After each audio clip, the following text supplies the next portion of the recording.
네, 안녕하십니까. 김 선생의 서울 이야기를 진행하는 강사 김효입니다. 이번 시간에는 왜 사단에만 돌기둥을 세웠을까 이런 제목으로 말씀을 드려보도록 하겠습니다. 지금 화면 속에 보이고 있는 것이 서울의 사직단이 되겠습니다. 이 사직단에는 두 개의 공간으로 나뉘어져서 왼편에는 땅의 신, 오른편에는 곡물의 신을 제사 지내도록 되어 있었는데, 특별히 이 사단, 이 땅의 신 이 모셔지는 제단 위에 지금 보시는 것과 같이 돌기둥이 이렇게 나와 있는 것을 볼 수가 있습니다. 자, 여러분들 이 국가에서 조선시대에 행해졌었던 제사들을 크게 대사중사 소사로 이렇게 구분하고 있는데, 그 중에서 가장 큰 제사에 해당되는 대사의 사직단과 종묘가 있다라는 것을 우리가 확인을 해볼 수가 있겠습니다. 특별히 이 한 왕조가 열려지게 되면 먼저 정궁, 궁궐과 더불어 좌우에 우사 좌묘, 즉 오른쪽에는 사직단, 왼편에는 종묘를 설치하는 것이 법리였었고, 조선도 왕실의 영원함을 기리기 위해서 왕과 왕비의 신의를 봉헌하는 종묘와 더불어 토지신과 곡물의 신을 모시는 사직단을 세우게 되었었던 것이죠.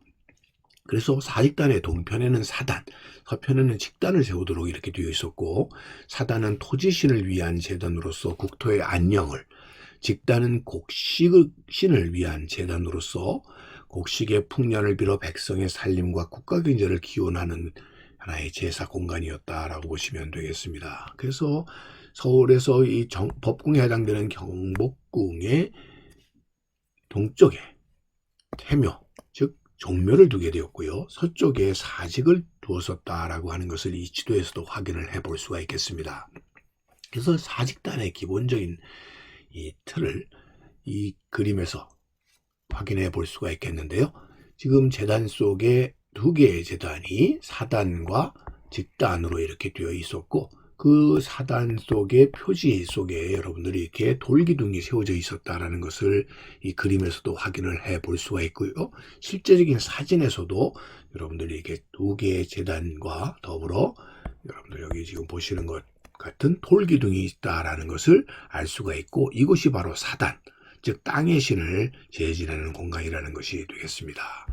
자, 그래서 이에 따라서 사직 대제가 행해지게 되는데, 한 해에 봄, 가을, 겨울에 국가와 민생의 안전을 기하는 큰 제사가 지내지게 되는데, 특별히 가뭄이 들게 되면 기우제를 지내게 되었다라고 보시면 되겠습니다. 그래서 사직서를 두어 가지고 이렇게 제례를 진행을 해 오다가 1908년 칙령에 의해서 폐지될 때까지 국가 제사로서 사직단은 제례를 계속해 왔었다라고 보시면 되겠습니다.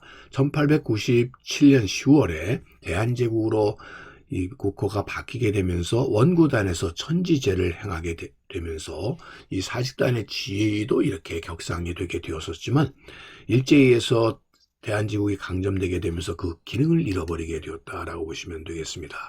사직단의 제례가 오늘날 재현이 되어서 사직대례가 지금 이렇게 진행이 되고 있습니다. 자, 이렇게 사직대례가 재현되게 되어서 오늘에 이르게 된 것도 바로 이 사직단이 갖고 있었던 기본적인 하나의 바램, 즉 나라가 잘 되게 해달라고 하는 것과 이 우리의 땅, 국토가 잘 수호되게 해달라고 하는 그런 간절한 마음들이 오늘날까지 이어져 오는 예가 아닌가 싶습니다. 자, 이처럼 이 사직단이 오늘날 이렇게 복원이 되어서 그 기능을 제대로 되살려오는 가운데, 여러분들 토지신인 사단에만 돌기둥을 모신 이유가 뭘까? 좀 전에 보시는 것처럼 이런 돌기둥이 모셔지게 되는 이유는 다만 이 사단과 직단을 서로 구분한다는 의미에서도 이 사단에 돌기둥을 세웠다고도 볼 수가 있겠고요.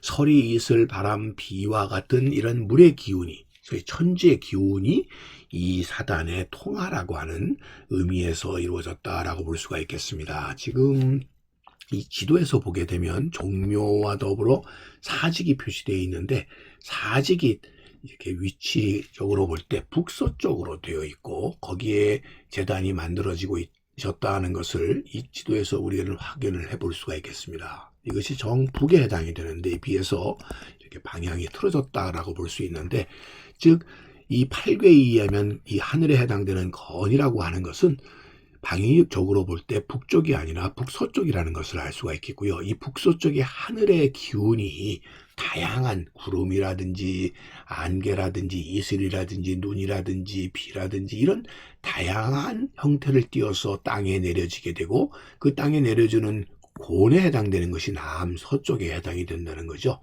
결국 이런 물의 순환에 의해서 천지의 기운이 서로 통하도록 한다라고 하는 의미를 담고 있고, 그런 의미에서 북서쪽 북두칠성의 이 국자 모양의 북두칠성의 은하수에 물을 길어서 그런 물의 기운이 이 땅에 이르도록 하겠다라는 의미에서 이런 돌기둥이 땅에 제를 지내는 이 사단 위에 세워지게 되었다라고 이렇게 이해해 볼 수가 있겠습니다. 자, 이런 의미를 갖고 있는 하늘과 땅의 기운을 이렇게 순환시키는 공간으로서 사단이 마련이 되었다라는 점에서 이 사직단의 의미가 무엇인지를 다시 한번 되새겨보는 기회가 되지 않았나 싶습니다.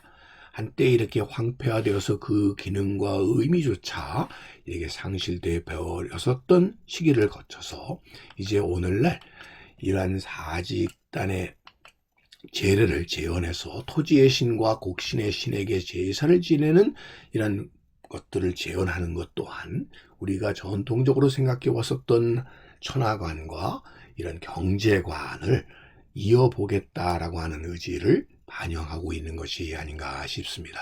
오늘은 토지의 신과 곡식의 신에게 제사를 지냈던 사직단에 대해서 곧밭을 가꾸는 김 선생이 말씀드렸습니다.